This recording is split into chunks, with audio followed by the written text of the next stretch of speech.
Morning student, I am Satyam Sharma, faculty in temple group of institution Ghaziabad.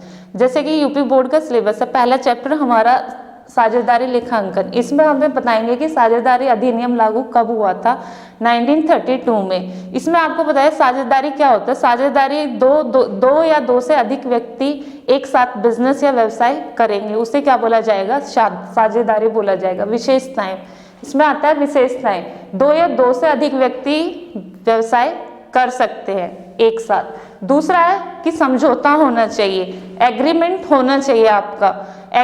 जब भी आप partnership करेंगे या साझेदारी करते हैं तो उसमें दोनों का क्या होना चाहिए, जो भी दोनों पर्सन है उनका क्या होना है, एक दूसरे के साथ समझौता होना चाहिए। थर्ड है आपका व्यवसाय। जब कोई व्यवसाय करेंगे तो क्या होता है, व्यवसाय में ही हम क्या कर सकते हैं, दो व्यक्ति एक साथ काम कर सकते हैं। तीसरा आपका पारस्परिक एजेंसी, म्यूचुअल एजेंसी, जो कि अभी आपको बताया कि अगर दोनों म्यूचुअल होंगे तभी वो बिजनेस आगे कंटिन्यू करेंगे। फोर्थ है आपका मुनाफे का बंटवारा, शेयरिंग ऑफ प्रॉफिट, जिसमें क्या होता है, अगर वो बिजनेस कर रहे हैं, व्यवसाय कर रहे हैं, तो जो भी हमारा प्रॉफिट होगा या लॉस होगा तो वो क्या करेंगे, वहां पे एक दूसरे के साथ बांटेंगे। उसके बाद है आपका साझेदारी के दायित्व, लाइबिलिटीज भी हम क्या करते हैं, पार्टनरशिप में हमारी जो लाइबिलिटीज होती हैं वो भी दोनों पर्सन से एक दूसरे के साथ शेयर करेंगे। उसके बाद है हमारा मैनेजमेंट एंड कंट्रोल। बिजनेस जो होता है वो क्या होता है, पर्सन क्या करेगा, जो भी उस बिजनेस को कंट्रोल करता है या मैनेज करेगा, उसके अंडर क्या आएगा, वो क्या करता है, बिजनेस को मैनेज और कंट्रोल कर रहा है। उसके बाद है अगर हम व्यवसाय कर रहे हैं पार्टनरशिप में तो इसमें क्या होता है कि हम पंजीकरण कराना अनिवार्य नहीं होता, ऑप्शनल होता है, उसे हम करा भी सकते हैं और नहीं भी करा सकते। उसके बाद आपका आता है पार्टनरशिप डीड। इसमें पार्टनरशिप डीड क्या होता है, डॉक्यूमेंट होता है, एक एविडेंस होता है, जिसमें क्या होता है कि उसमें टर्म्स एंड कंडीशंस लिखी होती हैं, नियम और शर्तें लिखी होती हैं। ये जरूरी होता है क्योंकि एक कोर्ट ऑफ लॉ, जो हमारा कोर्ट ऑफ लॉ होता है उसके अकॉर्डिंग एक साक्ष्य है, ताकि क्या होता है कि इन फ्यूचर जो हमारी राइट्स होते हैं, हमारे अधिकार होते हैं, हमारी ड्यूटीज जो होती हैं वो इसमें क्या होती हैं, मेंशन की होती हैं। साथ में हमारी देनदारियां क्या होती हैं हमारी, वो भी इसमें मेंशन होती हैं। इन फ्यूचर कोई लड़ाई झगड़ा ना हो तो इसमें वो भी हमारा पार्टनरशिप में डॉक्यूमेंट्स में मेंशन होता है। साथ में लास्ट में ये एक एविडेंस है, जो अभी आपको बताया था कि कोर्ट ऑफ लॉ के अकॉर्डिंग ये एक एविडेंस होता है जो जरूरी होता है कि अगर कोई पार्टनरशिप दो या दो से अधिक व्यक्ति पार्टनरशिप में बिजनेस कर रहे हैं तो ये जरूरी होता है कि वो इस पार्टनरशिप को करें। साथ में इसमें कुछ आपकी विशेषताएं आती हैं, इंपॉर्टेंट है, जैसे कि share of profit, sharing of profit and loss. ये क्या होता है, दोनों पार्टनर में इक्वली शेयर किया जाता है अगर पार्टनरशिप डीड एब्सेंस होती है, साइलेंट होती है तब। नेक्स्ट है आपका इंटरेस्ट ऑन कैपिटल। यहाँ पे कोई इंटरेस्ट ऑन कैपिटल चार्ज नहीं किया जाएगा। इंटरेस्ट एंड ड्रॉइंग, वो भी कोई चार्ज यहाँ पे नहीं किया जाएगा। सैलरी एंड कमीशन भी कोई नहीं दी जाएगी पार्टनरशिप को अगर पार्टनरशिप डीड साइलेंट या एब्सेंट होती है। उसके बाद आपका आता है interest and on loan and interest on advance. ये आपका 6% पर एनम आपको चार्ज करना होता है पार्टनरशिप डीड अगर एब्सेंट होती है तब। एग्जाम्स में कुछ बातों का ध्यान रखना होगा, जैसे कि पार्टनरशिप डीड, इसमें आपको क्या है, अगर पार्टनरशिप डीड एब्सेंस, साइलेंट या लीव होती है तो आपको इन सभी पैरामीटर्स को वहां पे लिखना है। अगर क्या होता है पार्टनरशिप आपको वहां पे पार्टनरशिप डीड आपको वहां पे साइलेंट नहीं दी होती है तो वहां पे जो भी डीड के पैरामीटर्स है वो आपको वहां पे लिखने हैं। कंसेप्ट के बारे में बताऊंगी, जैसे कि क्या है, आपको यहाँ पे पार्टनरशिप में बहुत सारे फॉर्मूलेज हैं, पहले आपको वो यूज करने हैं और याद भी करने हैं, वो आपके माइंड में सेट हो जाने चाहिए। पार्टनरशिप फॉर्म के में जब भी हम पार्टनरशिप चैप्टर स्टार्ट करेंगे या फिर हम इसके क्वेश्चंस करेंगे तो जो हमारे बेसिक कॉन्सेप्ट्स हैं वो हमें लर्न होने चाहिए। जैसे कि पहला फॉर्मूला है इंटरेस्ट ऑन कैपिटल, वो कैसे कैलकुलेट किया जाता है, उसको कैलकुलेट करने के लिए हमें इसका सिंपल सा फॉर्मूला है वो याद करना होगा या याद रखना है हमें, क्योंकि ताकि हमारे एग्जाम में हमें याद रह सके। पहला है आपका इंटरेस्ट ऑन कैपिटल, जो कैसे कैलकुलेट होता है, वो होता है amount of capital into rate divided by 100 into time. जैसे कि मैंने यहाँ पे हिंदी में भी बताया हुआ है कि पूंजी पर ब्याज आप कैसे कैलकुलेट करेंगे तो पूंजी की जो राशि होती है पहले आपको वो लिखनी है, उसके बाद उसे इंटू करना है दर से, डिवाइड करना है 100 से, देन आपको इंटू करना है समय से। नेक्स्ट है हमारा ओपनिंग कैपिटल। अगर आपको यहाँ पे हमारा जो इंटरेस्ट ऑन कैपिटल है वो कैसे कैलकुलेट किया जाता है, किस पे कैलकुलेट किया जाता है, वो है आपका ओपनिंग कैपिटल। तो आपको ओपनिंग कैपिटल कैसे निकालनी है वो भी मैंने आपको यहाँ पे बताया हुआ है। तो पहले आपको क्या करना है, ओपनिंग कैपिटल आपको पता होनी चाहिए, देन आपको क्लोजिंग कैपिटल, तो उसमें हमें अपनी जो हमारी ड्राइंग्स है वो आपको उसमें ऐड करनी है, देन जो प्रॉफिट है उसको माइनस करेंगे, जो हमारा एडिशनल हमारा कैपिटल होती है उसको भी हम यहाँ पे माइनस करेंगे, तब आपके पास क्या आएगी, आपकी आरंभिक पूंजी निकल जाएगी। ठीक है, कैलकुलेट कर लेंगे। नेक्स्ट है आपका इंटरेस्ट ऑन ड्राइंग, जो कि है आपको कैसे कैलकुलेट करना है। आपके पास क्या होगी, आपकी एनुअल ड्राइंग्स होंगी, जिसको आप क्या करेंगे, इंटू करेंगे दर से और डिवाइड करेंगे 100 से। उसके बाद आपको इंटू करना है एवरेज पीरियड से, जो आपको क्वेश्चन में गिवन होगा, या फिर आपको वो कैलकुलेट करना होगा और आपको उसको डिवाइड करना है 12 से, जो कि आपके क्या होते हैं, 1 ईयर में आपके 12 महीने होते हैं। तो आपको यहाँ पे दिया हुआ होगा कि आपको कितने महीने के लिए निकालना है, कितने में से निकालना है। तो यहाँ पे नेक्स्ट है, जब आपको इंटरेस्ट ऑन ड्राइंग्स आप कैलकुलेट करते हैं तो इसमें आपको कुछ चीज परिस्थितियां होती हैं जिसमें आपको ध्यान रखना है कि इस समय में हमें कितना एवरेज पीरियड लेना है। तो उसमें आपको यहाँ पे मैंने चार्ट बनाया हुआ है, वो देखना होगा कि कितना है। तो अगर हम ड्राइंग्स अपने मंथ के स्टार्टिंग में ही निकालते हैं और 12 मंथ के लिए निकालते हैं तो तब हमारा कितना होगा, 6.5 हमें यहाँ पे एवरेज पीरियड लेना है। देन आपका अगर आप स्टार्टिंग में ही मंथ के ड्राइंग्स निकाल रहे हैं, पर वो निकाल रहे हैं आप क्वार्टरली, त्रैमासिक, तो अब आपको यहाँ पे क्या लेना है, एवरेज पीरियड इतना लेना है। ठीक, उसके बाद आपको अर्धवार्षिक, जिसमें आपका क्या है कि आपको प्रारंभ में ही निकाले तो 9 लिखना है, देन आपका 6 महीने के लिए 3.5, देन 9 मंथ्स के लिए आपको 5।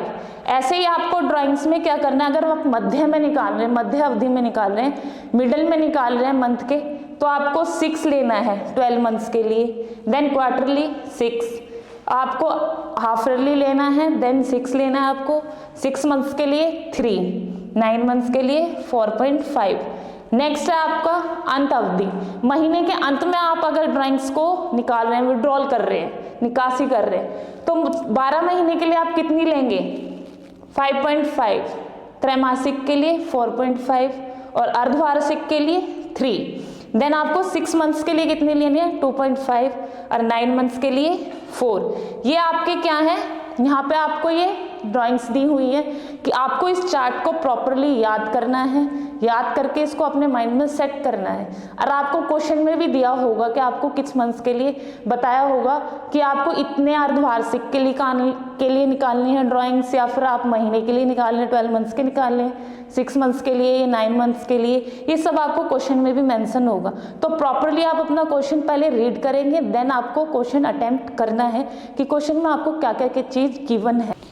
जैसे कि आप देख रहे होंगे कि जब हमारी ड्राइंग्स होती हैं, हम विड्रॉल करते हैं, वो भी किसी भी अनियमित अंतराल में कोई भी असमान राशि निकालते हैं, तो हम सिंपल सा फॉर्मूला यूज करते हैं, वो है simple method.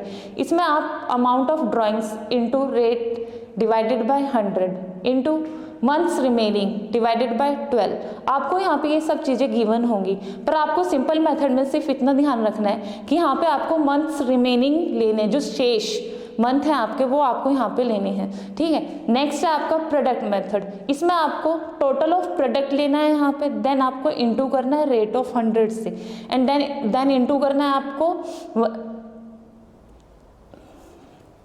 Interest on drawing, total of product into rate divided by 100, then into 1 divided by 365।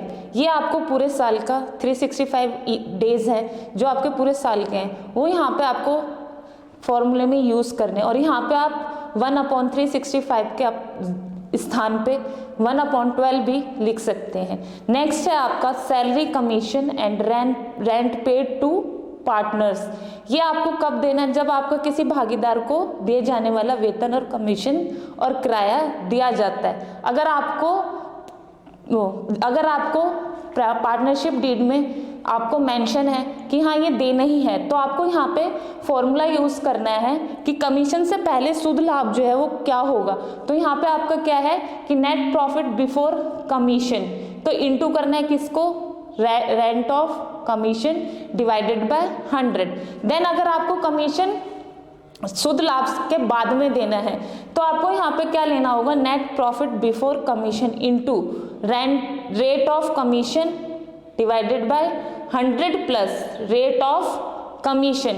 यहाँ पे आपको लिखना है, ये फॉर्मूला वहाँ पे आपको यूज करना है, जिससे आपका सारा जो भी न्यूमेरिकल है या फिर आपका सॉल्यूशन है वो बिल्कुल ही अच्छे से आएगा और आपका आंसर भी एक्यूरेट होगा। पार्टनरशिप चैप्टर कर रहे थे तो इसमें आज मैं आपको न्यूमेरिकल कराऊंगी। पहले क्वेश्चन ये है कि मैंने क्वेश्चन कंप्लीट नहीं लिखा है, पर आपको जो क्वेश्चन में गिवन है वो मैंने यहाँ पे आपको मेंशन किया हुआ है। क्वेश्चन में क्या क्या गिवन है, सबसे पहले आपके यहाँ पे 3 पार्टनर्स हैं, सोनिया, चारू और समिता, जिसमें पार्टनर्स की जो कैपिटल है वो है 5 लाख, 4 लाख और 3 लाख। इसमें आपको दिया हुआ है कि प्रॉफिट शेयरिंग रेशियो जो है वो कितनी है, 3:1। प्रॉफिट जो है हमारा 3:1 रेशियो में शेयर किया जाएगा। नेक्स्ट है आपका ड्राइंग्स, सोनिया ने इतनी ड्राइंग्स विड्रॉल की हैं, देन आपने चारू ने 40, देन समिता ने 20। तो यहाँ पे इंटरेस्ट ऑन ड्राइंग्स जो है वो आपको यहाँ पे दिया हुआ है कि सोनिया ने कितना इंटरेस्ट दिया है ड्राइंग्स पे, देन चारू ने कितना दिया है, समिता ने कितना दिया है। आपको यहाँ पे सोनिया की मंथली सैलरी भी यहाँ पे दी हुई है कि 10,000 मंथली सैलरी सोनिया को दी जाती है। देन चारू को कमीशन दिया जाता है 50,000 पर ईयर के according. Then interest on capital आपको यहाँ पे कितना चार्ज करना है, 6% पर ईयर। देन आपको यहाँ पे नेक्स्ट में टोटल प्रॉफिट भी बताया हुआ है कि पर ईयर के अकॉर्डिंग आपका टोटल प्रॉफिट कितना है, इतना। देन आपको यहाँ पे प्रिपेयर करना है profit and loss appropriation account, then partners capital account. तो सबसे पहले हम यहाँ पे बात करेंगे, प्रिपेयर करते हैं profit and loss appropriation account, जिसमें आपका फॉर्मेट होता है कि सबसे पहले आपको यहाँ पे पर्टिकुलर का कॉलम बनाना है, देन आपको अमाउंट का, देन पर्टिकुलर, देन अमाउंट। तो सबसे पहले आपके डेबिट साइड आता है टू सैलरी, सोनिया की सैलरी कितनी है। तो यहाँ पे जैसे कि बात किया गया था कि सोनिया को सैलरी कितनी जाएगी, 10,000 पर मंथ के अकॉर्डिंग। तो मैंने यहाँ पे आपको कैलकुलेट करना है कि पर मंथ के अकॉर्डिंग, एक मंथ में अगर सोनिया को कैपिटल दी जा रही है 10,000, तो सोनिया की कैपिटल बनती है 10,000 इंटू 12, 1,20,000। जिसमें आपको नेक्स्ट टू कमीशन, चारू को कमीशन दी जा रही है कितनी, यहाँ पे चारू को कमीशन दी जा रही है 50,000 पर ईयर के अकॉर्डिंग। तो हमें यहाँ पे मेंशन करना है कि चारू की जो कमीशन है वो कितनी है, 50,000 पर ईयर। देन आपको यहाँ पे कैलकुलेट करना है इंटरेस्ट ऑन कैपिटल। तो सबसे पहले क्या है, सोनिया की कैपिटल कितनी है, 5 लाख, तो इस पे हम 6% का इंटरेस्ट लगाएंगे जो कि कितना आएगा, 30,000। चारू की कैपिटल कितनी है, 4 लाख, इंटरेस्ट कितना आएगा, 24,000। समिता की कैपिटल है 3 लाख, इंटरेस्ट आएगा आपका 18,000। तो तीनों को कैलकुलेट करके जो आपका अमाउंट आता है वो आता है 72,000। देन आपके आता है इंटरेस्ट ऑन ड्राइंग्स नहीं, टू कैपिटल्स अकाउंट, ये हमारा टू कैपिटल्स अकाउंट। तो इसमें आएगा सोनिया की जो कैपिटल है वो कितनी है, 60, देन चारू की 40, समिता की 20। तो जो हमारा प्रॉफिट है वो हमने क्या किया है, शेयर किया है यहाँ पे 1,20,000। तो अब आप बात करते हैं जो हमारा by net profit, credit side आएगा हमारा बाय नेट प्रॉफिट, जो हमें गिवन है। तो यहाँ पे कितना है, 3,56,000 जो हम मेंशन करेंगे क्रेडिट साइड।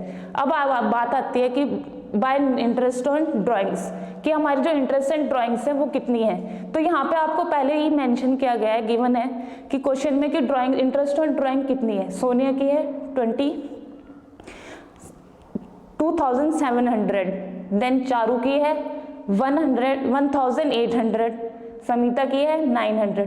तो टोटल ड्राइंग्स जो है हमारी इंटरेस्ट ऑन ड्राइंग है वो कितना है, 5,400। तो हम कैलकुलेट करेंगे, आपको 1,20,000, 50,000, 72,000 एंड 1,20,000 सभी को कैलकुलेट करना है। जो अमाउंट आएगा वो आपका क्या है, टोटल है। यहाँ पे सेम आपको यहाँ पे भी यही करना है, दोनों का जो हमारा अमाउंट आना चाहिए सेम आना चाहिए। नेक्स्ट अकाउंट जो आपको प्रिपेयर करना है वो आपका पार्टनर्स कैपिटल अकाउंट, तो जिसमें आपका फॉर्मेट है, पहले आपको पर्टिकुलर बनाना है कॉलम, देन आपको सोनिया की, देन चारू, समीता, देन आपको नेक्स्ट वही पर्टिकुलर, सोनिया, चारू एंड समीता का कॉलम बनाना है। ये आपके पार्टनर्स हैं तीनों, तो तीनों का ही कॉलम आपको यहाँ पे बनाना है। नेक्स्ट है आपका सबसे पहले पर्टिकुलर में आपका क्या आएगा कि ड्राइंग्स, टू ड्राइंग्स, तो ये आपकी कितनी ड्राइंग्स थी यहाँ पे, जो आपको कैलकुलेट आपको गिवन थी यहाँ पे कि 60, 40 और 20, वो आपको यहाँ पे मेंशन करनी है। सोनिया की कितनी थी 60, चारू की 40, समीता की 20। नेक्स्ट आपका टू इंटरेस्ट ऑन ड्राइंग्स, वो आपको वो भी गिवन था 2700, 1800, 900। तो देन आपको नेक्स्ट कॉलम में आना है यहाँ पे, तो हमारे पास हमारी कैपिटल कितनी थी, तो वो आएगा बाय बैंक अकाउंट, तो 5 लाख, 4 लाख, 3 लाख। देन आपका इंटरेस्ट ऑन कैपिटल आपने जो कैलकुलेट किया था वो आपको यहाँ पे मेंशन करना है, वो कितना है 30, 24,000 एंड 18,000। उसके बाद कि सोनिया को जो सैलरी दी गई थी वो कितनी दी गई थी, तो यहाँ पे आपको सैलरी दी गई थी तो वो कैलकुलेट कर गई थी हमने 1,20,000, तो सोनिया के ही कॉलम में हम कितना फिल करेंगे 1,20,000, बाकी को हम यहाँ पे ब्लैंक छोड़ देंगे। देन हमने कमीशन भी पे की थी चारू को, तो वो हमें यहाँ पे मेंशन करनी है बाय कमीशन अकाउंट 50,000, सोनिया और समीता के कॉलम को हम यहाँ पे ब्लैंक करेंगे।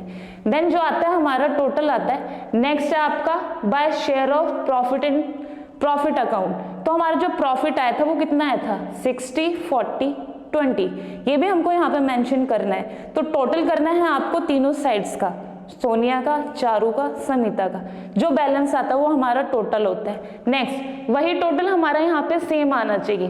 हम क्या करेंगे, टू बैलेंस कैरिड डाउन निकालने के लिए टोटल में से हम ये टोटल 60 प्लस 2700 ऐड करके इतने में से माइनस कर देंगे, तो हमारा जो बैलेंस आएगा वो कैसे आएगा, टू बैलेंस कैरिड डाउन